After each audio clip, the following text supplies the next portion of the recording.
Noble, we have some questions in the chat box. This is from Su Wu. Question 1. Wonder Ajahn could elaborate what are the differences between tranquility and stillness?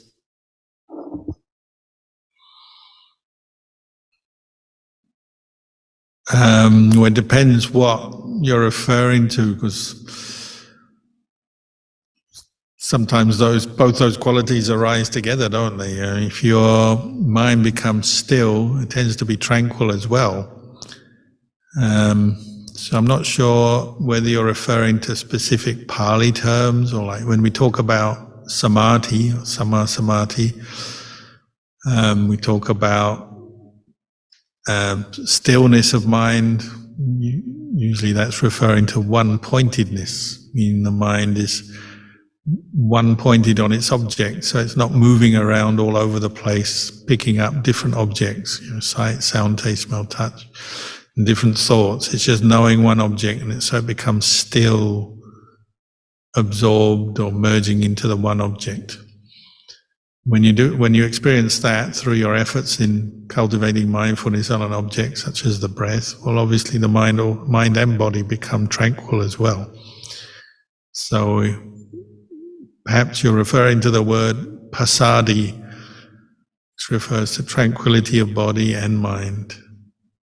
But I'm not sure. I'd have to talk to you more, or you'd have to explain more what you're referring to. But stillness is often a word we use for samadhi. Tranquility is like a factor of samadhi, or a part of samadhi, one of those factors arising in the mind, tranquility of body and mind. When you experience samadhi, your body and mind are tranquil, even if you're not just sitting there, but you get up and move around. Say you're walking meditation, your body and mind can be quite tranquil as well. It's because you've let go or overcome the hindrances which disturb the mind. So you let go of sensual desire, ill will, dullness and sleepiness, restlessness, agitation, worry, and then skeptical doubt.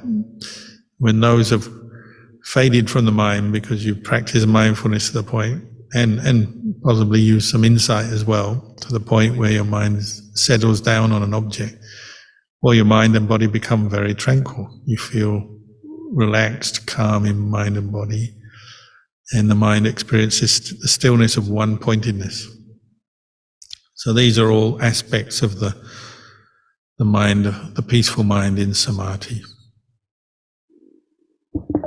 Sadhulumpo, there's a follow-up clarification. He says this is in regards to the 7 bojjhanga.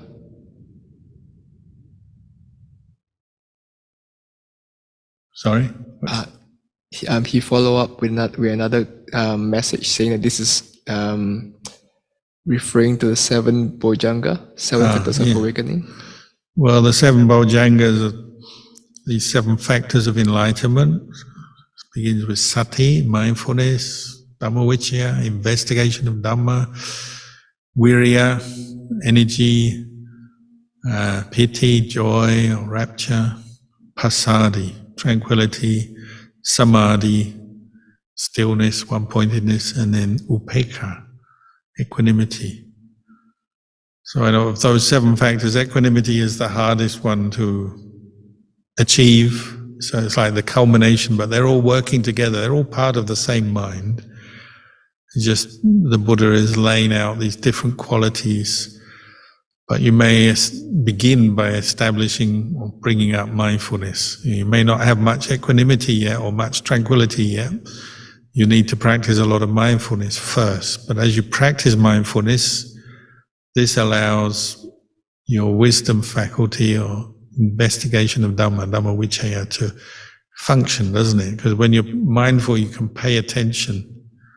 If you're mindful from moment to moment, you bring up mindfulness, continuous mindfulness, you can investigate the Dhamma, understand things as Dhamma, as phenomena in a more objective way. So what I was talking about, I can see painful feelings or painful experiences just as painful feelings rather than reacting to them with aversion. So you can investigate the Dhamma in that way, see your experience of body and mind more as Dhamma rather than just reacting and attaching with a sense of self.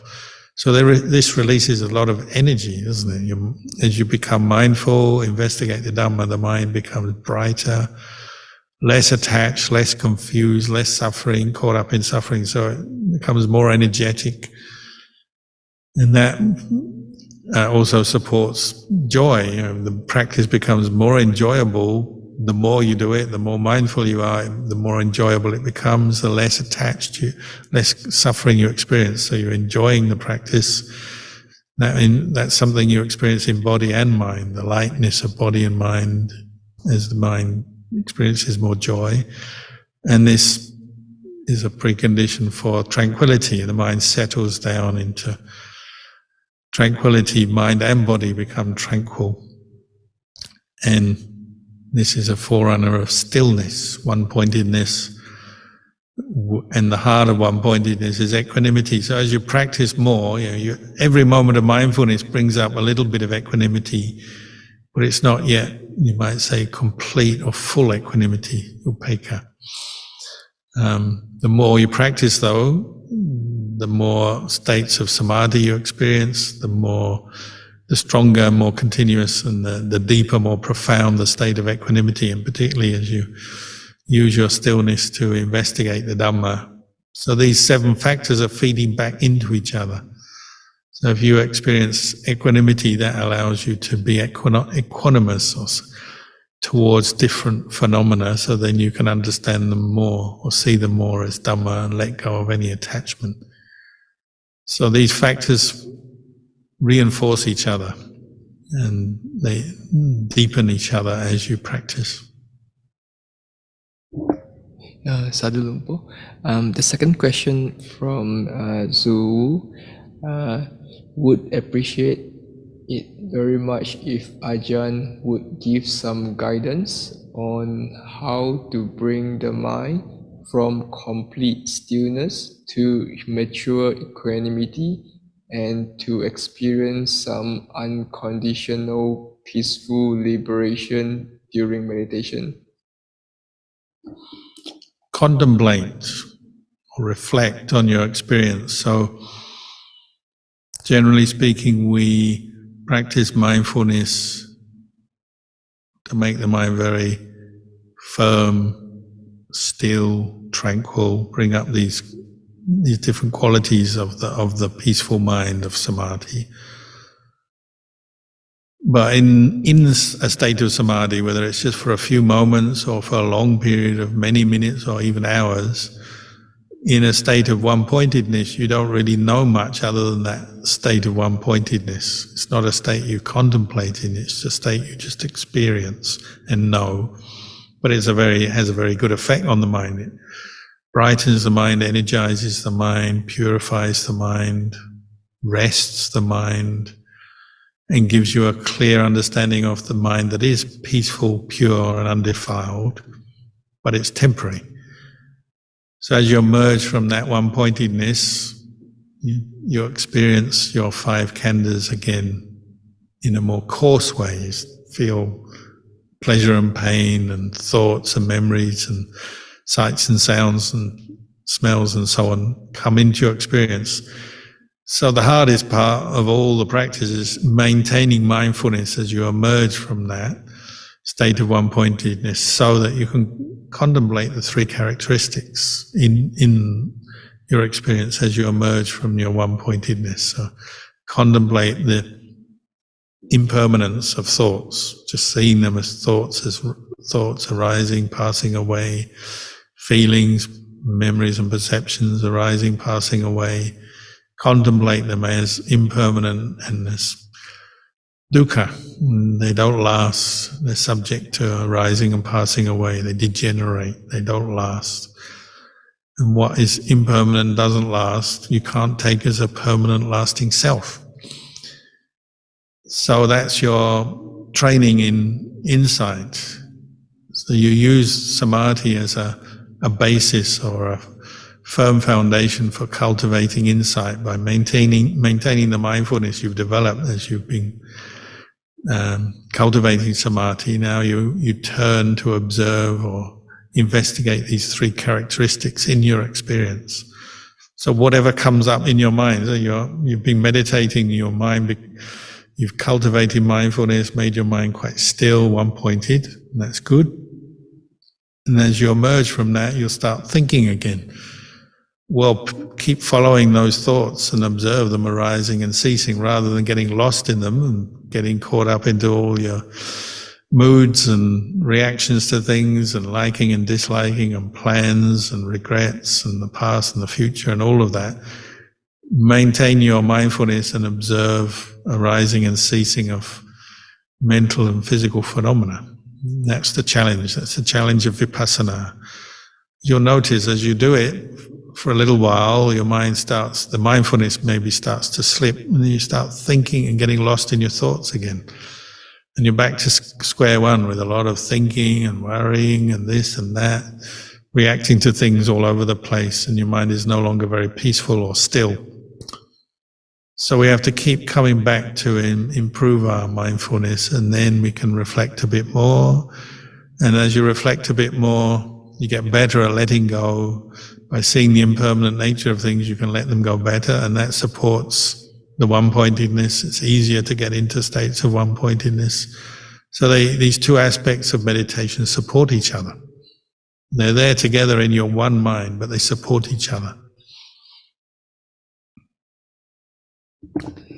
Sadhu Lumpo, there's another question on the chat box. It's from Feli. I feel disturbed seeing parents favoring my other siblings, and I feel I am always the one being ignored. When that happens regularly, I only want to keep more distance from my family. Yeah, fine. If your parents are spoiling your siblings and ignoring you, fine. It means you've got more time to meditate and get on with the Dhamma. You'll get enlightened before everyone else. Not a problem. Just keep practicing. Have mudita for your siblings. If they're getting all the treats and the time and the energy and the love of your parents, fine. Be happy for them and get on with your practice. Because if they were smothering you with love and attention, then you'd have no time to meditate and you'd be full of all kinds of problems. Your life would become more complicated. So enjoy it. Enjoy your seclusion. If everyone leaves you alone, then that's going to help you get enlightened.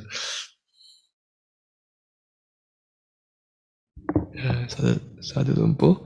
Next question is from Don. Should we let go both dukkha and happiness, or let go dukkha and embrace happiness? Let go of everything, anything that your sense of self forms around, that you cling to, because you can cling to happiness and suffering. So don't cling to anything. But you have to remember, Ajahn Chah, it's like the snake. This morning we have the tiger snake here. In Thailand they have the cobra, here we have the tiger snake. So if Ajahn Chah was here, he would say, oh, if you pick up a tiger snake, happiness is like the tail of the snake, dukkha, suffering, is like the head of the snake. Nobody wants to pick up the head of the snake because it will bite you and kill you. It's painful, it's unpleasant, you don't want it. So everyone will pick up the tail, but the tail is like happiness. Like you grasp hold of happiness, it will also bite you. It's just a bit slower. So you attach to your happiness and you think this is good, but then of course happiness doesn't last. So it's like the head of the snake gradually comes round, even though you're holding the tail now, the head will gradually come around and bite you. It's just slower. So don't attach to either. Don't attach to pleasure or pain, happiness or suffering. That's why equanimity is what we're aiming for. It's why it's a higher Dhamma. The equanimity is knowing the way things are as temporary, impermanent, suffering, not to be clung to. When you have equanimity, then you don't grasp either the head or the tail of the snake. Life is better, and that's what you're aiming for. And If you're more mindful, then you can let go of both happiness and suffering.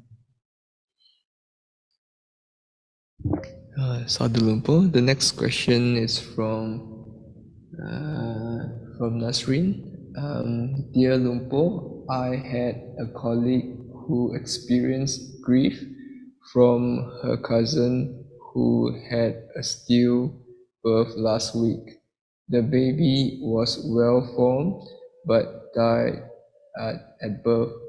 This made me wonder about what kind of karma that may lead to us to being born as stillbirth. Thank you for sharing the wisdom. Yeah, I'm sure it's a very sad experience. I've experienced it in my family. I'd say roughly on once a week, somebody comes to the monastery and says they've suffered a stillbirth. It's very, very common. And I think if you check the statistics, it's a very common experience for humans to have to go through a stillbirth for one reason or another. So, understandably, there's a lot of grief, all the disappointment, sadness, but it is karma. There's just nowhere around it, is it? It's obviously this fetus has formed. There's a consciousness. There's a little baby there in the womb, and for some reason or other, it doesn't make it. Whether it dies in the womb or just after birth. Generally speaking, you can only speak generally because we don't know, unless you've got really deep samadhi and psychic powers that you can recollect somebody's past life and their karma.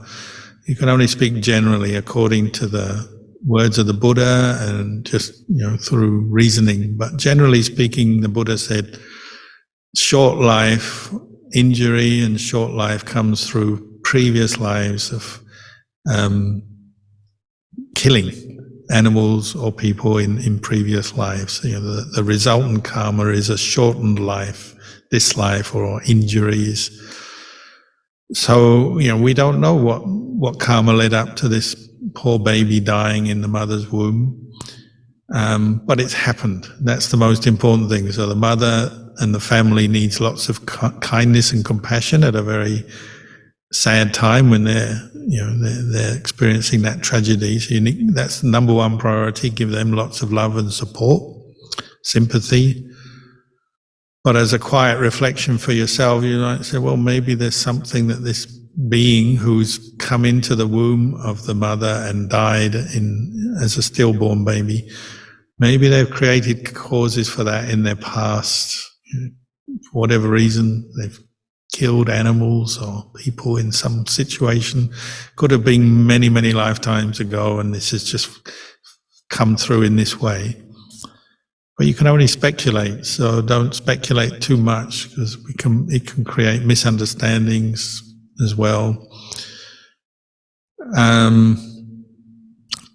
One way I look at it, obviously I'm not a mother and I haven't had a baby, so I can't speak from experience. But one way I look at it is the mother is helping the baby get through that past karma, so that hopefully next time round, the consciousness, it can't be born this time, it goes off somewhere, waiting for its next chance to be born as a human, and next time round the birth will be successful. Because eventually all karma is used up, it ends, doesn't it? Karma is it's not a permanent thing, every time that has to experience this same stillbirth.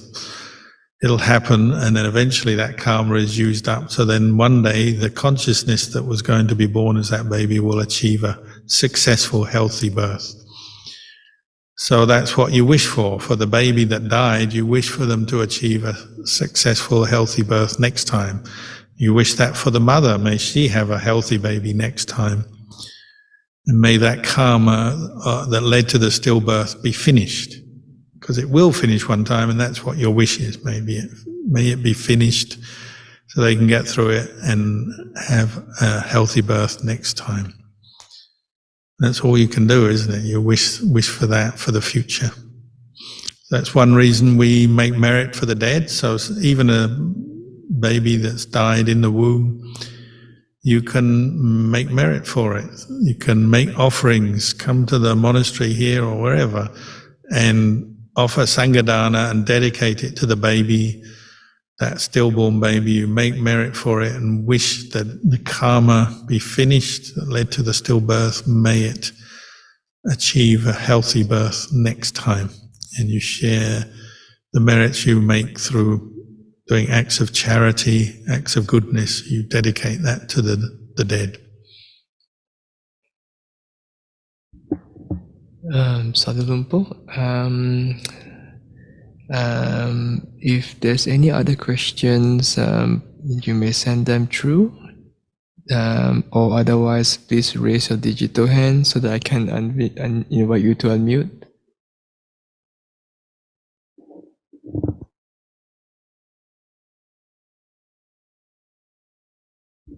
All right, we have another question from Nirosha. Dear Ajahn, kindly explain that which is impermanent is dukkha. That which is impermanent is dukkha. Well, for example, this physical human body is impermanent, and that brings with it a lot of dukkha, a lot of pain, doesn't it? You know, if it was permanent, it just look good, be healthy, be in a sort of solid, healthy, happy state, and look good and feel good constantly. But it's impermanent, so it brings with it a lot of pain. The pain of degeneration, aging, sickness is a form of impermanence, isn't it? And it brings with it pain and discomfort. Anything material in this world doesn't last, so it becomes dukkha, doesn't it? You you buy a car and you're happy because you bought a car, and then you fill it up with petrol and you're driving around happily with your new shiny car, and the petrol gets used up, and then you've got to go and buy more petrol. So you're always complaining about the cost of petrol, because petrol is impermanent, engines are impermanent. It's dukkha, isn't it? Having to go around to earn the money to buy more petrol for your car. Because it's impermanent, it leads on to dukkha. You eat food for this body and it tastes nice and smells nice and it's enjoyable and you have a great meal, and then a few hours later you've got to do it all over again. And then you've got to go out and buy the food, and when you finish the food you've got to wash up the dishes, and then you have to later on go to the toilet too. Impermanence and dukkha, they go hand in hand. Every thought you have that's really pleasant, enjoyable kind of mental state you can have doesn't last. So then you get the suffering, the dukkha of losing that pleasurable mental state. You know, you think about something that you've enjoyed, you've had a nice enjoyable time with your friend or your family or on your own, but then that enjoyable, pleasant experience fades, passes, and then you're back to looking for more of them. And that looking for, there's pain in the searching, and then there's the pain of the impermanence of the pleasure that you have found from your search. And then there's the longing to get it back again. There's the fear of losing it. So there's so many different kinds of dukkha, aren't there? There's the dukkha, the direct painful experience, and then there's the dukkha of change, and the dukkha of, you know, missing things that you want. So many different kinds of dukkha, but it's associated with the changing nature of phenomena. Nothing lasts. Whereas nibbana lasts. It's better because it lasts, it's permanent. That's why it's the highest happiness, because there's no more subject to change, arising and ceasing, no more birth and death, no more washing up. Sadhu Lumpo, there are a few more questions in the chat box. This one is from Maichi.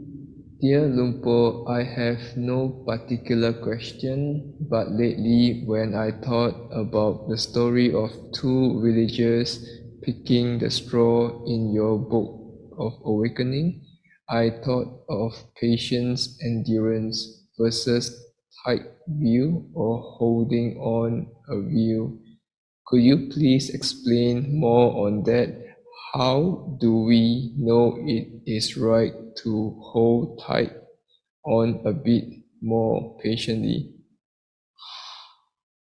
Well, with views, almost certainly you'll have held on to views about things, opinions about things in the past tightly and then realized you were wrong.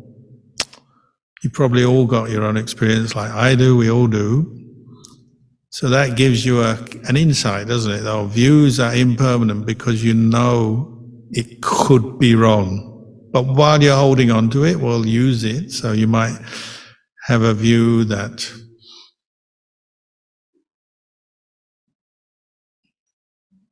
can I think of an example here? Something is good, and then you work out later that it's not good. So you might say, someone was talking about fasting the other day. You might say, fasting is really good because you don't eat and you learn to let go of your desire for food. And maybe it's a useful thing for you to try. But then you might reach a point where you decide, fasting is not good because I get so tired, I can't establish mindfulness and my mind is all over the place because I'm so tired. So I've decided fasting is not good for me. So your view changes, for example. Views can change with new experiences, better wisdom, better understanding, our view can change. So when you've seen that a few times, it makes you cautious in the way you treat views. And it doesn't mean to say you can't hold a view in your mind, but you're also aware that this view may modify or change over time as you practice more. Or another one, like when people first attain a bit of peace in their meditation, what we call samadhi, sometimes it's quite common that they have the feeling, I must be enlightened now, because their mind is so peaceful and radiant and all the suffering is gone for a temporary period. It's quite common for them to think, I'm enlightened, this is it, finally, because they've been wanting that for a long time. And then the peace and the radiance starts to fade because samadhi is a temporary experience. And if it fades and you go back to a more normal state of mind, then it's like, what I thought was enlightenment, nibbana, wasn't what I thought it was. So you realize that view at that time that you're enlightened was wrong. So that's another quite common sort of experience people in Buddhism and meditation have. So it means you always keep a little, like Ajahn Chah said, if you're certain about something, your view is that certainly this is true, this is correct, this is the way it is, okay, you have that view, but it's 99% certain. Keep a 1% space in your mind that it may be wrong or it may not be quite as you think.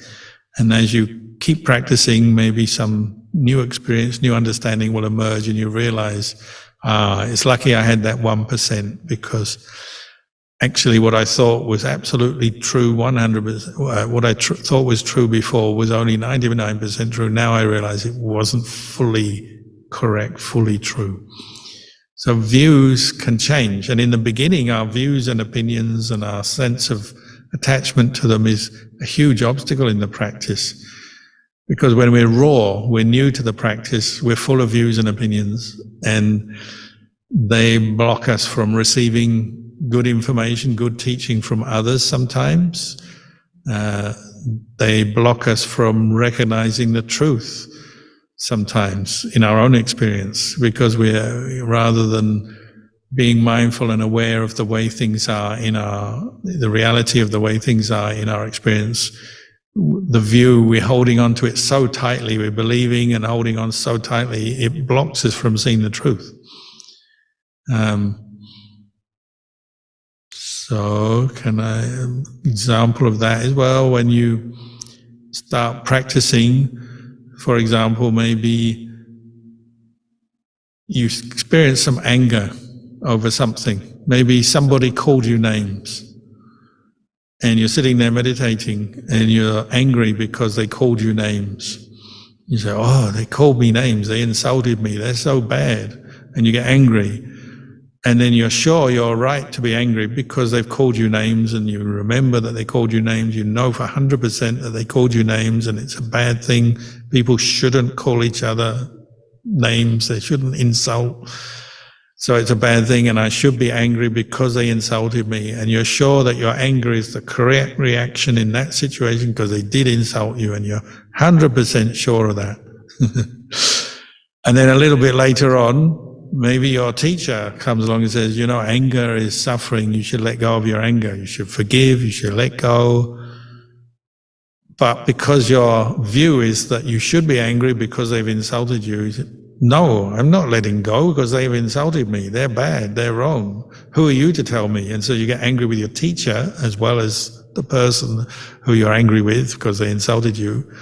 So then you get double suffering because of this view that you are angry and you should be angry, until maybe even further down the line, you know, another year or two later or however long, you finally realize that it's really tiring being angry and your mind is full of suffering because of this anger.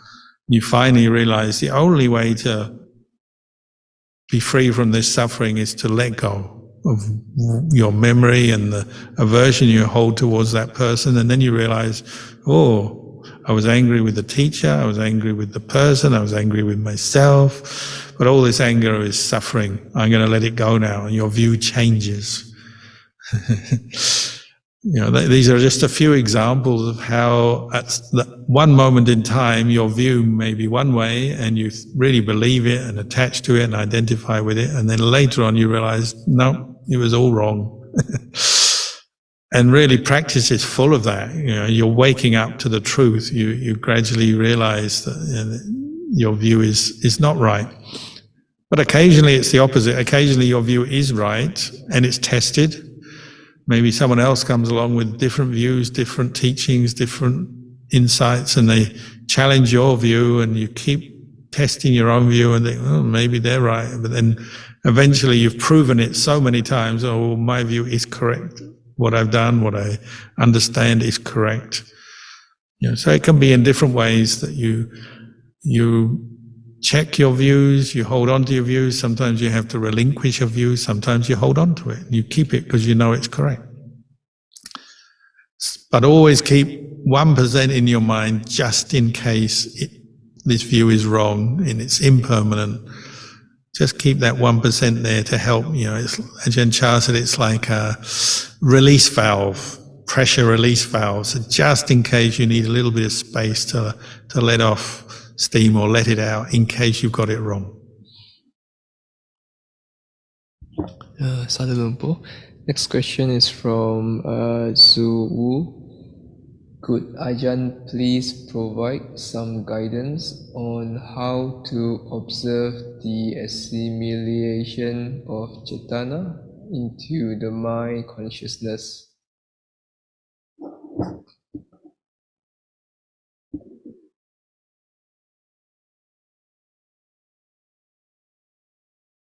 Could you read it one more time? Could Ajahn please provide some guidance on how to observe the assimilation of chitana into the mind consciousness? Chitana. Yep. Chitana means intention. So it's the sankhara kanda, and it, you know, every moment we've got chitana arising, good or bad. And one moment of intention will tend to lead to another moment. You know, it reinforces good intentions, bad intentions. They reinforce each other. Particularly when we're not so mindful, we keep following on patterns of thinking and in the way we intend our mind. Another way of looking at it is that you keep thinking something, well, eventually you'll believe it more. You reinforce your belief in that thought if you keep thinking it, and then you'll tend to speak and act on it. So it reinforces or strengthens that intention. Whether it's good or bad is another question, but you know, we reinforce things through habitual practice or through habitual action. But as you become more mindful, well, then you become more mindful of intentions. And the Buddha said one of our number one priorities in the practice is to separate out or differentiate between good intention, bad intention. And sometimes because the mind is so fast, intentions come up, thoughts pop up, and straight away we're already following on a train of thought based on that intention. Often then we're speaking, acting quite quickly, and often our mindfulness and our general understanding doesn't follow up in time, does it? So we find ourselves that we've said it, we've thought it, we've said it, we've done it, and then only then we start questioning or reviewing, was that the right thing or a good thing or bad thing or what happened there? As we all know, like anger can emerge really quickly. The intention comes up with anger, and then you say something very quickly or do something very quickly because you're angry. And strong emotions can make us act very quickly. And maybe only later you realize what's happened. But that's still better than nothing. So part of our practice is reviewing what we've said and done and what we've been thinking, and then adjusting. So if you notice unskillful, bad intentions coming up and they've affected you and they've led to unpleasant consequences, and you want to change. So let's say, for example, precepts. When you break a precept, you might notice the internal regret and pain that has come to your mind, and then you may also observe unpleasant external consequences. So you steal something and then everybody hates you and calls the police or looks down on you, or you lose your job or things happen, for example. But then you reflect, that intention to steal is so much trouble, I never want to do that again. I'm going to not steal again. So you relearn new behavior, don't you? And you say, every time the intention to steal comes up, I'm not going to follow it because I know how painful and how much trouble it's caused me, how much trouble it's caused other people. I'm not going to do that again. And so you start re-educating, relearning. Every time the intention to steal emerges, you don't follow it. You say no, and you let it go, until eventually it stops emerging, doesn't it? Because you don't feed it, you don't give it any importance. Eventually it won't come up. So precepts is a huge part of our learning to recognize intention and then train ourselves, our speech, our actions, not to follow unskillful intentions, and to obviously cultivate the opposite. If you let go of unskillful intention, what's left is skillful intention. And then you're refining it through meditation. As you meditate, you're also reflecting on the impermanent, selfless nature of intention. So ultimately, the Arahant has no more intention. He doesn't make karma anymore. All his actions, his behavior becomes what we call giriya. So it becomes just action, but without a sense of self. So as Ajahn Chah and a few other teachers said, say the Arahant is there and something happens that would normally or previously made them angry. Previously the angry intention would have arisen, say someone insults them or does something really foolish right in front of them. They know previously that would have made them anger, but now because they've seen their own five khandhas as impermanent, suffering, not self, and there's no more any clinging to the khandhas as self, they don't pick up that angry intention, even though the situation would normally have provoked anger in them in the past. Now the mind stays equanimous and they don't take up anger anymore. That intention doesn't arise anymore. Sadhu Lumpo. The next question from Zhu. Could Ajahn please suggest some techniques to slow down the mind to enable one to analyze the anusaya, hidden tendencies, before they creep into asava? Mindfulness, anything that brings up mindfulness. So mindfulness of breathing, mindfulness of posture, clear comprehensions, or reflecting with some wisdom on what you're doing and why from moment to moment through your day. Reflecting, as I was saying, on the nature of your mental states, whether they're wholesome or unwholesome. But any technique that brings you mindfulness So even a job of work, use that as your focus of mindfulness. If you're going to work or driving a car, make driving the car your focus of mindfulness. So you're aware of your body and the actions of driving the car, for example. So once you're more mindful, then you have the opportunity to abandon unwholesome mental states, cultivate wholesome mental states. You'll experience more clarity, more continuity of mindfulness. Then you can really get down to the deep depths of your greed, anger, and delusion and not give in to them, root them out, let them go, not give in to them, not follow them, not reinforce them.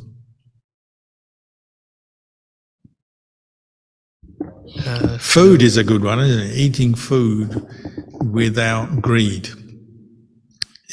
Every day we eat food once, twice, 3 times, who knows how many times. When you're eating food, try to be mindful.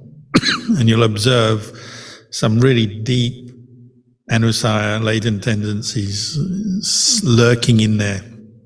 It's a whole big part of the practice, eating food mindfully, reflecting on the nature of food, the repulsiveness of food, where it's come from, who's provided it, the whole process of food.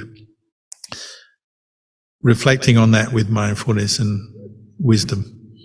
That's a very good one to understand anusaya and let go of anusaya. Sadhu Lumpo, that's all the questions that we have.